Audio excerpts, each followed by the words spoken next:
Hey guys, it's Lexi from Lexi Rose Reads, and we're back today with a book of the month backlog.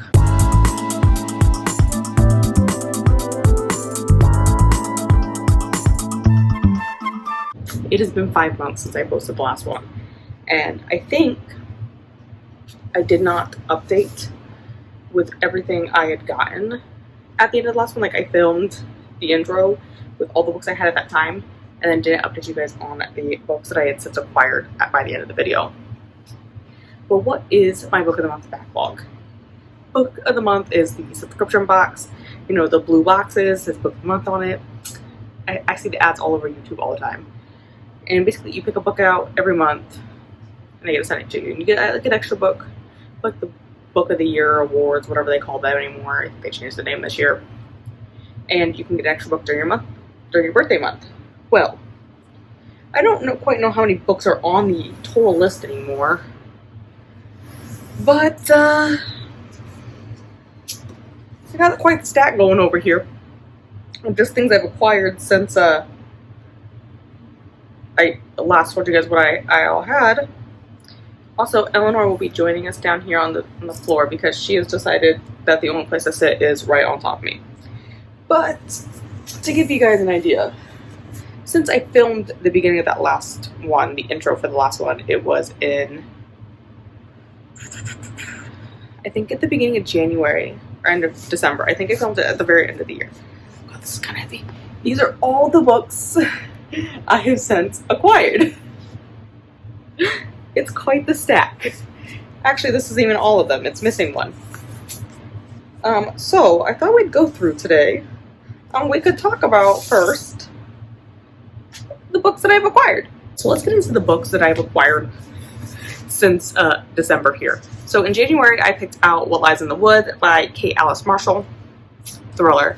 I have heard mixed reviews about this one since I got it, but I am still excited to read it. I hear it's about a very well-known case, but just brief glancing through, I could not see like what case people in fact were referencing. So I'm curious to read it and see if I know the case or not. And then in February, I had picked out The Writing Retreat by Julia Bartz. I heard good things about this one as well, in another thriller. Pretty much, I swear, all I do is pick out thrillers. But I did change it up in March, and in March I got London Seance Society by Sarah Penner. I really like Sarah Penner's other book, The Lost Apothecary, and so I'm actually very, very excited to read this one. I'm thinking I may reread The Lost Apothecary around the same time because like, it has such a vibe, and honestly, I love her covers. Like, the little flower details are just there for me, you know? In April, I got The Only Survivors by Megan Miranda. I have heard mixed things about Megan Miranda. Like, you either love her or you hate her. I have not personally read Megan Miranda, though, so I cannot say whether or not. But I will admit, I totally picked this based off the cover. I really was vibing with the colors on it, and that's why I picked it. Then in May, I picked out The Last Word by Taylor Adams. This is on my October TBR, so hopefully we'll get to it soon. It does sound intriguing. I did read the inside synopsis, so I am excited, looking forward for like the isolated settings. I think it's going to be a really good, spooky time read, which is kind of the vibe for this month, I'm not gonna lie. Moving on to our June pick, I picked The Wishing Game by Megan Shafer. I do not have this book anymore. I actually just sent it out in the mail today in a Pango order, and it is featured in this vlog, which is why I sent it out, because I did read this one. So it is the third book featured in this vlog here today. And then in July, I ended up picking Dark Corners by Megan Goldin. I really, really love The Night Swim, so I did reread The Night Swim prior to reading this one first. I don't really feature The Night Swim in this one, so this is actually the last book in this vlog. I just finished it on Saturday. So I did reread The Night Swim to get back into Rachel Crowell's head, because it has been a hot minute since that book came out. So I wanted to get back into the character's head. And I'm really glad, because I really did like where this one went. I like that it picked up shortly after our first one, which is always a plus to me in a series. I don't like large time gaps. So this one is also in the blog today. Then in August, I picked out None of This Is True by Lisa Jewell. I have not read a Lisa Jewell book. I am planning on doing a like author taste test spotlight vlog at some point for, because I do own quite a few of her books. Like there's some on my shelf over here and some in my bedroom of Lisa Jewell, but I am also planning on getting to this one here in October. So hopefully the goal by me saying this is that there should be another book of the month backlog video coming out end of the month, early November. That's the goal. And then in September, I end up picking Stranger Upstairs by Lisa M. Matlin. So this is a debut, and honestly, it's a lot shorter than I expected. And you can't see my bookmark sticking out there because I did start this one today. So this will also be featured in the next video. And I am currently buddy reading this one, and it is, I'm just gonna say this, I'm not very far in. We're 16 pages in, and all I want to do is sit down and read this book. Like, I almost put off this vlog again so that I could go read this book. So we know what that one's going towards. September is also my birthday month, so I got my, little freebie I gotta add in there. And I ended up picking up House Across the Lake by Riley Sager. I like Riley Sager's books. I've read Last Time I Lied, Home Before Dark, and Final Girls. And I've liked each of them, so I picked up this one. I hear this one has a lot of mixed reviews. I'm kind of excited to read it though. Not sure when I'll get to it, but I may make like a Riley Sager oriented vlog. Now, it is October. It is October 2nd when I'm filming this. And my October book of the month has just arrived, so we might as well include my book of the month in there. They tinted up the corner a little bit, I see. So, I'm going to read it this month in October. It is my poll pick for Spookopoly. And I have When I'm Dead by Hannah Morrissey. This won by quite a few votes in my poll. I did post a poll on it, my community tab, but I also posted one in the Bookish Reality Discord server, and Bookish Reality overwhelmingly picked When I'm Dead. So, I guess that's just what we're reading. But that concludes our session of what I've acquired since the last book of the month vlog. Please now resume our content of reading my backlog books. First book for this book of the month backlog book is brought to you from June 2021. Is it currently May 16th, 2023? Yes. I'm on top of things, clearly. Which is this book. It's The Maidens. So, this has very mixed reviews. I haven't heard a single person be like, yes, I like The Maidens. I will say, though, I did start this about an hour ago, and I am 80 pages in. So we're at the end of part 1, and I don't see why people don't like it yet. Granted, we are only, like, at 24% in, so, like, we got a whole, like, 76%. This could all go down the damn drain and be a shit show. Regardless, so far, I am enjoying this book. I like the academic setting. I like that the chapters are short. It makes me feel much more accomplished in my reading when the chapters are short. And I'm really liking the Greek mythology, references, because I love Greek mythology so much. And I understand it. I thought maybe from looking at the cover, it could have been like Roman almost, but like, I would have been down for that too, because like Greek and Roman mythology is where it's at for me. Mostly Greek, but I can vibe with some Roman mythology.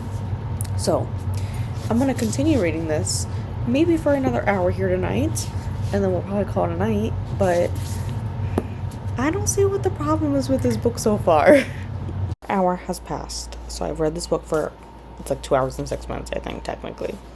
And we are now up to part 4, chapter 7. That is this chunk of the book over here. So, put my bookmark out so it's a little easier to see. We only got this much more to go. And if it wasn't 11 o'clock and if I didn't have to be up before work at 6, I would just finish this tonight. I don't feel that tired. But I unfortunately do have to work tomorrow. So, this is going to have to wait till after work tomorrow. I am enjoying this though. I don't really get why people are saying they don't like it. Except for, I guess, this ending is horrendous. But I've had some theories brewing on like different suspects that we come across. I don't know, there's some characters that seem a little suspicious. Fred, for one, seems a little suspicious. And then there's, you know, like, what's his name? What's his name? Morris. I was gonna say Morrison, but it's just Morris. He seems a little suspicious. And then, I don't know, I'm kind of getting vibes from Zoe. Like, I think she knows more than she's letting on, it almost seems like. I think that's a little suspicious. I have like some suspicions brewing. And I always forget that in all technicality, the UK and the US have different definitions of a serial killer. Because in the UK, it's just 2 or more murders, but in the US, the FBI defines it as 3. So he's only murdered 2 people. We don't know who he is yet, but, you know, suspicions. He's only murdered 2 people, so they're calling him a serial killer. Like, there's a serial killer in the city. And I don't know.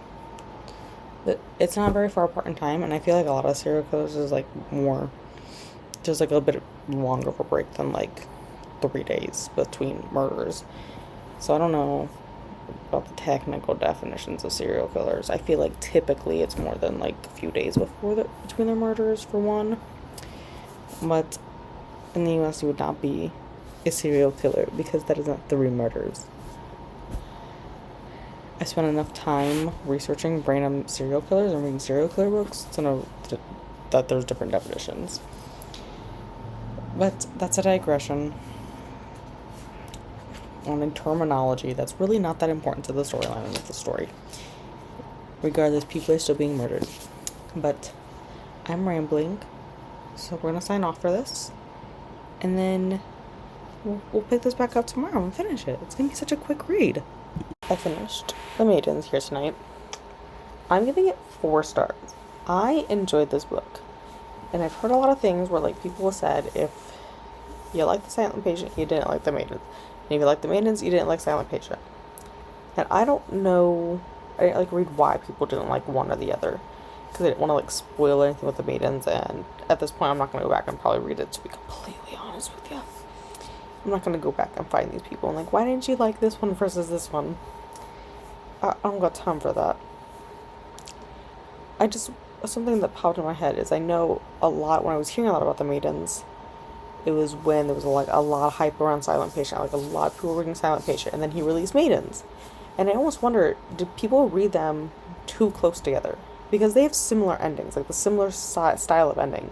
It is very similar, like the twist is very similar. And I expected that the twist was going to be similar. It seemed like that's like his MO, like that's his thing. I mean, he only has 2 books out, but it just like vibe, like that seemed like it was going to be his thing, that twist, that type of twist. I still enjoyed The Maidens though, and I wonder if people just read them too close together, because I feel like if I would have read The Silent Patient and then like shortly thereafter read The Maidens, I don't think I would have liked The Maidens. Or vice versa, if I would have read The Maidens and then shortly after read The Silent Patient, I don't think I would have liked it because they would have seemed too similar from the same author. In general, even if they're not by the same author, 2 similar books, like, I don't tend to like both of them. Like, I think this isn't like anything with Book of the Month related, but I read If We Were Villains by Emma Rio, and then I read In My Dreams I Hold a Knife. I don't really think I liked In My Dreams I Hold a Knife was okay to me. And I know a lot of people like it, but, like, I think it's because I read If We Were Villains, and then within 2 weeks I turned around and read In My Dreams I Hold a Knife. And I think I read them too close, and they're too similar. So I don't think I liked that second one as much. So I wonder if the same thing is happening with The Silent Patient and The Maidens, like, people are reading them too close together. Because I read The Silent Patient back in 2020, like, right at the start of the pandemic. Like, it was honestly one of the first 2 books I read, because I know I was reading Little Women at the time, and it's a digression, but that book was a bore to me, and I kept falling asleep, so I was like, I need to find something that's going to keep me awake, and, because I was, like, falling asleep at, like, noon, 1 p.m., because I would read a chapter of Little Women, like, it it was very, Eleanor's coming out of the blanket. I knew she would at some time. But I needed something exciting, and I picked up The Silent Patient, and it was, like, honestly one of the best books I've ever read. And I love the twist. And I wonder if, like, and then, I got The Maidens right when it released in 2021. We're in Book of the Month. And I wonder if, like, I would have read it then. Like, maybe that would have been too soon, even though it would have been, like, a year at that point. But I don't know. It's hard for me to say because I didn't read it then. But now that reading it 3 years later, even though they have, like, similar, what's the word I'm looking for? Endings, I guess, is what I'm gonna say. I think it was still well done, and I enjoyed it. Like, I expected it was gonna be that kind of twist. I just didn't know who it was gonna be, which is what I liked. I didn't know who it was gonna be. And I was gonna say something else, and then I completely forgot my train of thought after I said that. Oh, I had something else to say. Oh, I also really like, I don't feel like this is too spoilery, but the books intersect. And I feel like maybe that's been mentioned before, and I just, like, never read that part, because I, like, go into a lot of books blind. But I like that the two books intersect. Like, they don't intersect really until, like, it's, like, subtle, and the other parts, but, like, part 4 is, like, where it really clicked to me that these, like, books intersect. I was like, oh, holy shit.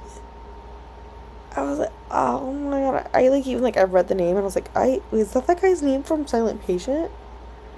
And I had to, like, go look up, like, characters in the Silent Patient. And I was, like, looking through the list. I mean, it didn't take me long to look through the list. I found it in, like, 2 seconds. But, oh, holy shit. Like, it all connects. Oh, see, that even made it better for me. Like, this book connects to the other one. Like, I like interlocking books, Like, you can make a whole thing where they all, like, interlock. Like, have you ever heard the theory where, like, all the American Horror Stories are, like, interlocked and, like, there's a timeline for it? Like, I'm into that kind of, like, lore type stuff. Like, this connects to this and this. So, I really, really like that aspect of the book. So, I think that, like, sums up most of my thoughts on The Maidens without being too spoilery. And I'm not sure which book I want to read next from Book of the Month. I kind of want to read another thriller, but I might read Tomorrow, and Tomorrow. I don't quite know yet what my plan is going to be. So, because I need to get some buddy reads done, but Tomorrow is a buddy read from March that I haven't picked up yet, and it's May. But I don't know. I might do, like, a thriller themed vlog yet. I'm like, I haven't decided if I just want this to be, like, thriller themed or what yet. I'm getting tired because it's late. So I'm gonna go, and you know what? We'll think about a book later for my next book. It's several months later. I read The Maidens back in May.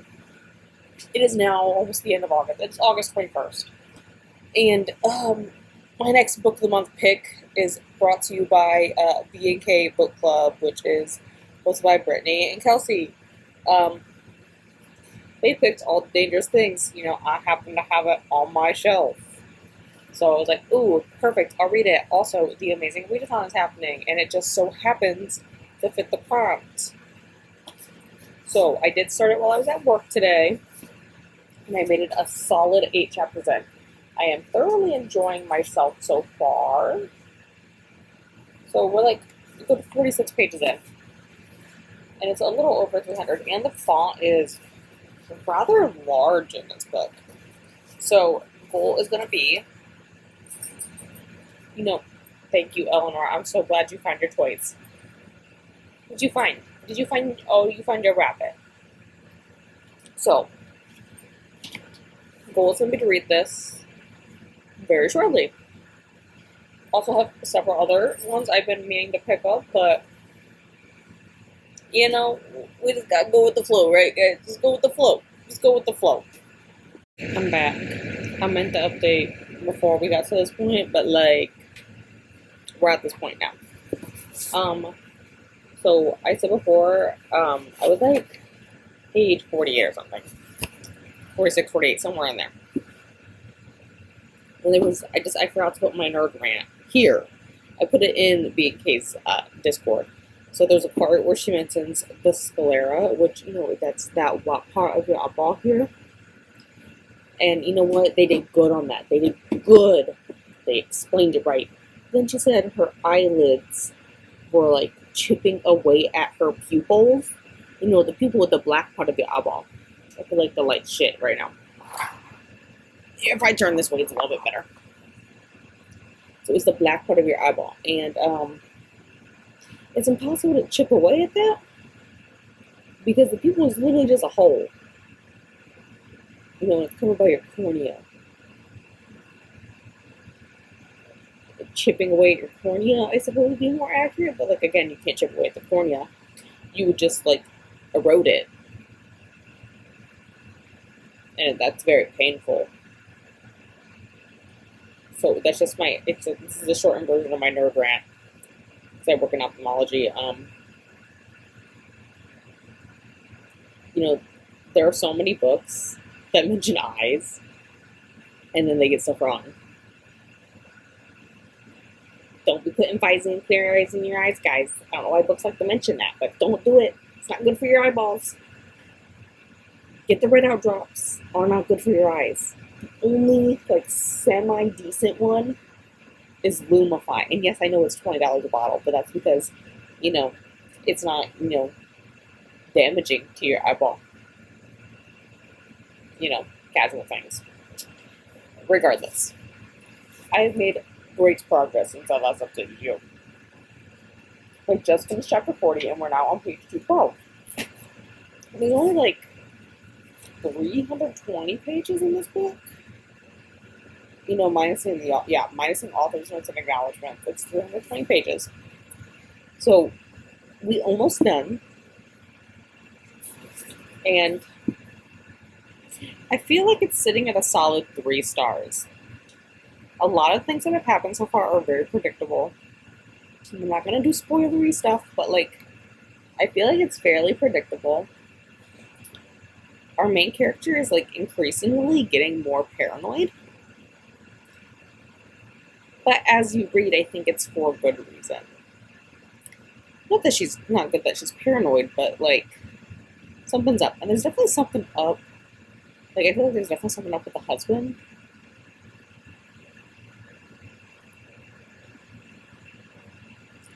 Or, maybe it's just that he is a type and maybe, you move on from relationships very quickly. Your wife died and you're just yeah. 4 days after she died, I got in bed with I guess it's his current wife. They're not divorced, I guess. But he's, seeing someone else and they, are all the same person. Okay, homeboy got a type. He has to move on very quickly.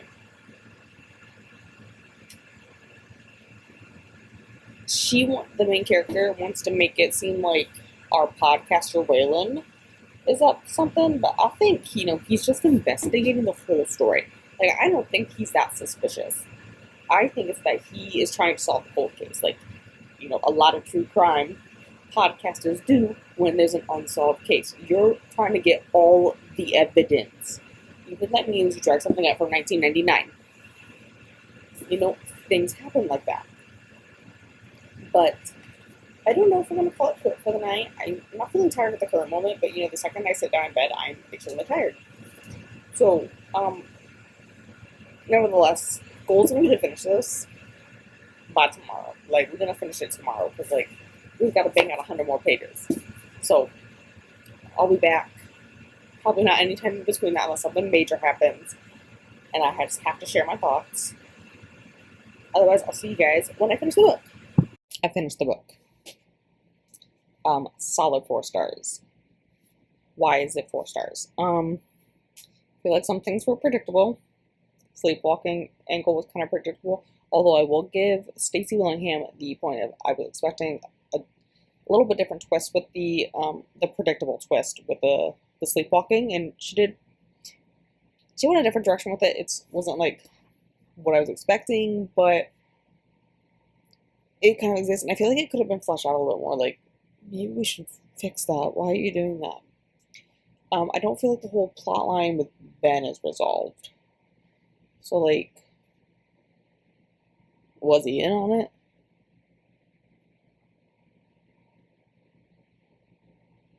Or was he, like, clueless?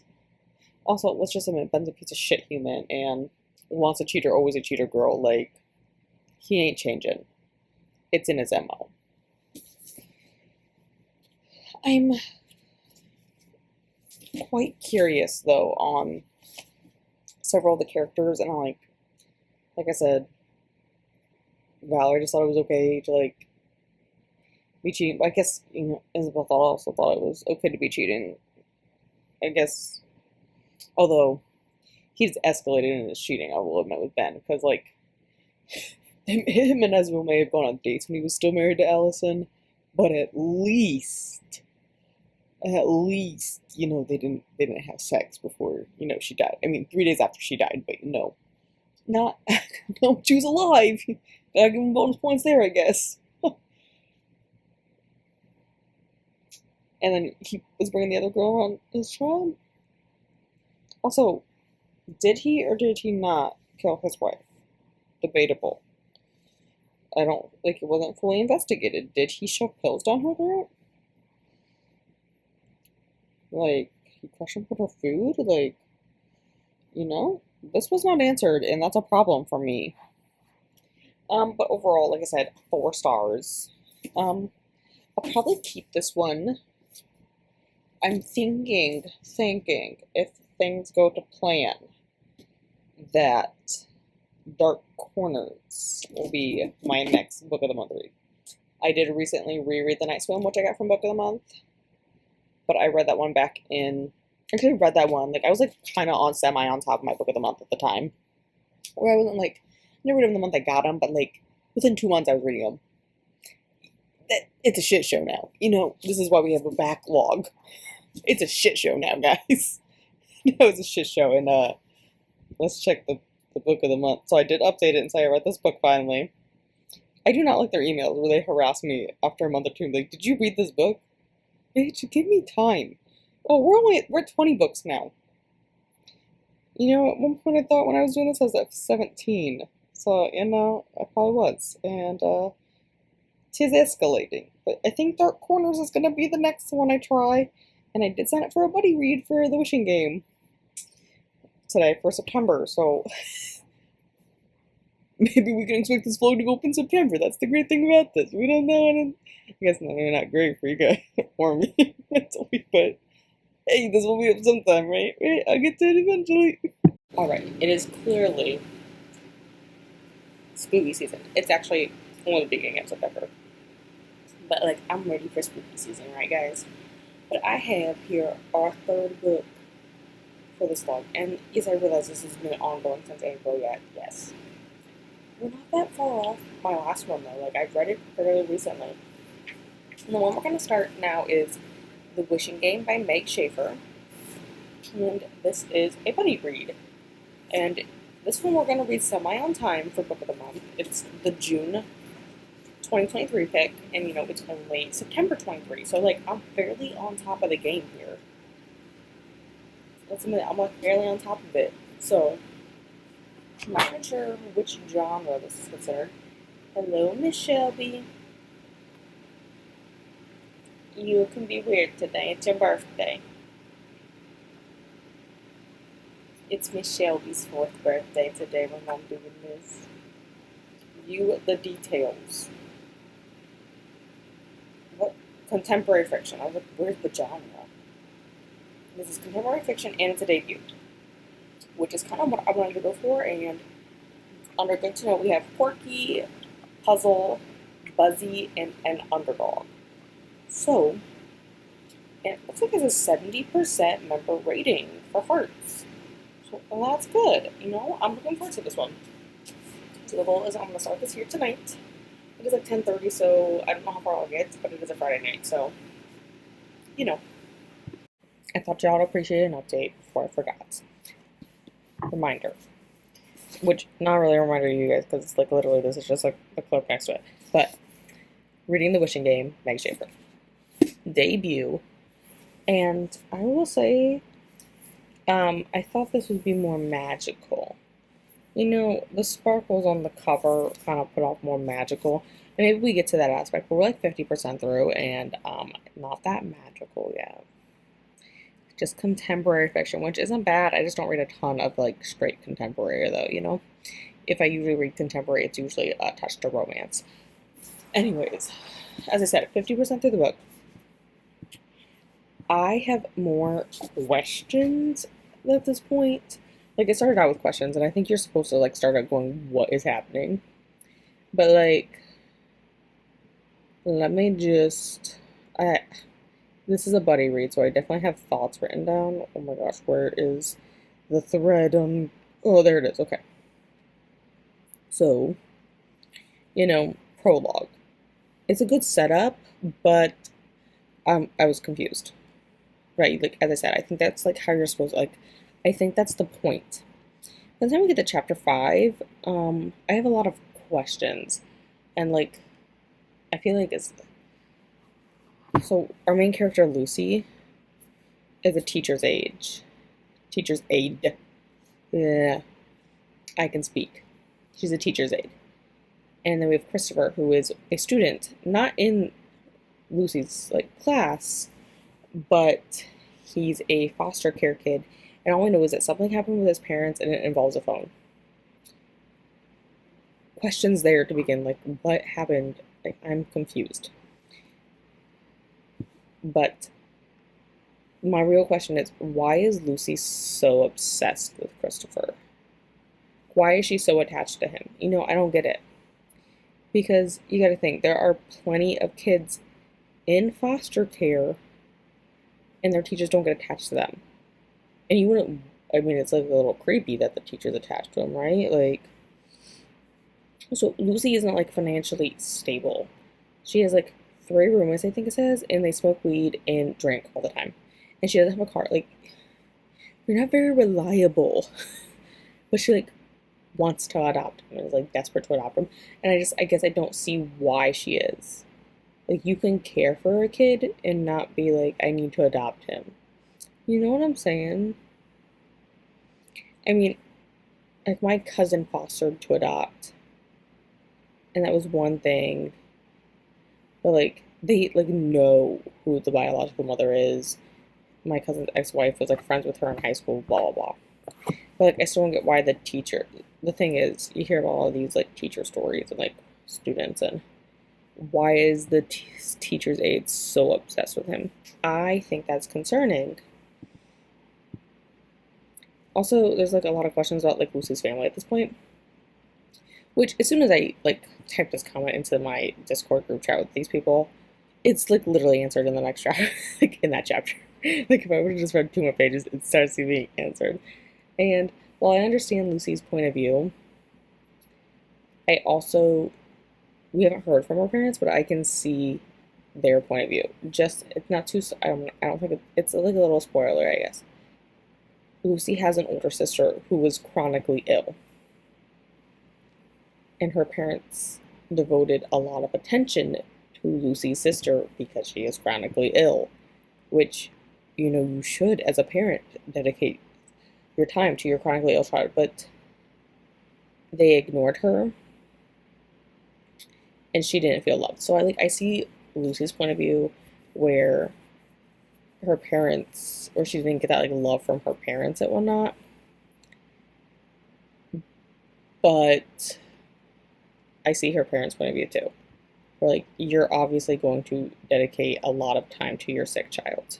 I'm not saying either is right. Like, both of them have faults with their logic, but both of them have valid feelings. And like I said, we haven't heard from Lucy's parents. I'm just like assuming their feelings at this point. I also feel like, you know, Lucy also got her grandparents to raise her, and maybe they didn't do a good job, but girl, running away to Clock Island was not the answer because they just called the cops on you. And yeah, so I say that, then right after that. And then someone in the group did a comment back on my, like, why is Lucy and Christopher so, like, it's, like, weird, right? And so what they wrote is, it feels a little confused because wouldn't she want Christopher to be adopted into a good home, like, which is good? Like, Lucy is not in a good space, you know? Is the author assuming that good teachers or teachers' aides want to bring kids home and raise them as their own? So that's a question, because, like, as I said, there are tons of kids in foster care, and I don't feel like that is a, like, thing. Like, I don't feel like teachers are sitting there like, oh my gosh, like, I just want to adopt this kid. I'm not saying they don't feel bad for the kids. I just don't think they have it seems like an unhealthy attachment to me, and I'm kind of baffled. And then I did get to part 2, and more questions arise. Now we have an ex-boyfriend for Lucy being thrown in here, and there's a mention about a child, and I kind of wanted to throw out the idea, like, the theory that Christopher is maybe Lucy's child, and that's why she's attached. But I feel like the ages don't match up, unless I just, like, skipped over the time frame for this child and you know. But yeah, I'm just, like, a little confused right now, and I did get further than that. I am now into part 3. I'm on chapter 15 now, and so she's on the island for the game, and I did not get the riddle thing. Oh my god, it took me forever to figure it out. And I think it's because it starts with, on the moon is a room with a green glass door. I can't go in. You can't go in. What is it for? Kittens go in, puppies too, but no cats and no dogs. A drill, but not a screw. A queen, but not a king. A rabbi, but not a priest. Kisses are allowed, but no hugs. Not in the least. You can roll there, but not rock. And you won't find a clock in a room on the moon with a green glass door. Jill can go in. Jack cannot go in. So what is it for? I think it's like this riddle thing, and after they explained it in the next chapter, I, like, kind of got it, but I've never been the best at riddles, and I kind of get it, but I don't get what is it for? Like, it's not for anything. Like, I don't get that. Like, I want to spoil it. I don't. My brain hurts thinking. This is hurting my brain. But that's, like, all further I got. Maybe I'll check in before then. Maybe I won't. We will have to see. We will have to see. Okay, update. I finished The Wishing Game by Shafer. I was debating between 3 and 4 stars, and ultimately decided to split down the middle and go 3.5. I'm kind of annoyed that it was advertised as, like, in general, like, it came across as a fantasy book, and it is not fantasy, guys. It's straight up contemporary, which is, like, fine, whatever, you know. I don't like that it was advertised as something else, though, and it was also advertised as, like, there's magical elements, which I think is why people like, put fantasy in it. But, like, I just listed it on Pango, and Pango even tagged it as fantasy, so I think I think Pango just pulls most common tagged, you know. Like, everyone's tagging it this way. And it's not fantasy, guys. Straight up, it's not fantasy. But I read the second half of the book today, and we do get some answers about Christopher's parents, like how they died and why he's scared of phones, which makes sense, kind of. He's traumatized, okay? Like, people process trauma in different ways. He's scared of phones now. Still don't get why and we found out they placed him with Lucy, like, immediately afterwards, like, while they found a foster family, which I don't get why you would place the kid with their kindergarten teaching aide. Like, that's strange. Like, I don't know why you instantly thought of her, especially when she has 3 roommates. Like, why did you think of her instead of, like, I don't know, his actual teacher or something, like, who doesn't have roommates? Also started to get the, like, a romance vibe, but it didn't go through in the romance. It's, like, there's, like, it's, like, subplot D. Like, it's mentioned that Lucy's kind of into Hugo. It doesn't really go anywhere, though. I mean, like, you can tell he certainly likes her, too. But it doesn't go much further than that. Sorry, my eyelashes are bothering me. Get them bad boys up there. Okay. It's just, maybe it's just the camera angle, but it looks like my eyelashes are, like, down. They're not. Okay. And then we get into more about Lucy's sister. And it sounds like Shafer was just trying to say that Lucy's parents did Munchausen by proxy, without saying the words Munchausen by proxy. But, like, her sister was sick, but it's not sick in all the ways her parents were, like, saying, like, eating disorder, depression. I'm sure she was depressed after all this, but, like eating disorder, this, you know. It kind of sounds like she was, like, trying to push, like, the Munchausen by proxy vibe. But, like, ultimately we just find out, like, Lucy's parents are, like, pieces of shit. And, like, I was trying to give them the benefit of the doubt, you know? Like, maybe they're just, like, misunderstood because, like, their sister's sick. But no, they're just, like, shitty people in general. You know, like, Lucy's sister was kind of sick, but, like, they're also just shitty people. But ultimately I gave it 3.5 stars because of the misrepresentation with the editing, like, with the, not editing, with the advertising. I think there's a big misrepresentation. I can say that. I cannot say that. Boy, turn it down. I wanted you off. Misrepresentation. I'm not saying anything, guys. I think there was a big problem with that, because, yeah, I did get the vibes when I got the book. Even though it said contemporary, I got vibes that there was, like, magical elements. And not really, guys. I feel like that's, I mean, like, at the beginning of each part, there's 5 parts. There's, like, a snippet from one of the books, the author, our story, Jack, our author Jack, in the book, our character wrote, but, like, I would not say that's enough to, like, warrant saying there are magical elements, you know? You know, that's the biggest downfall of this book, is that misrepresentation of the advertising. But otherwise, 3.5 stars. And our next one, we're gonna go back into thrillers, which is, like, apparently should be the theme of this vlog. I really should have just not read this book and just did another thriller, right? Like, we're going to The Dark Corners next by Megan Goldin. And I did reread The Night Swim prior to this. Probably gonna get to it later this week, though. It's not later this week, it is like 2 weeks later. Still, we're not doing bad by all my timeline promises. You know, we'll blame it on the ADHD. I'm very, very procrastinative. But we have started Dark Corners by Megan Goldin. And you know what? I'm glad I read The Night Swim recently so that I could get back in, like, Rachel's mindset. Because it's been a hot minute since The Night Swim was released. And we're already on chapter 8, and this is going well. It is definitely more ominous than the previous books. And, I mean, we're jumping between, like, Rachel, the podcast, and another character.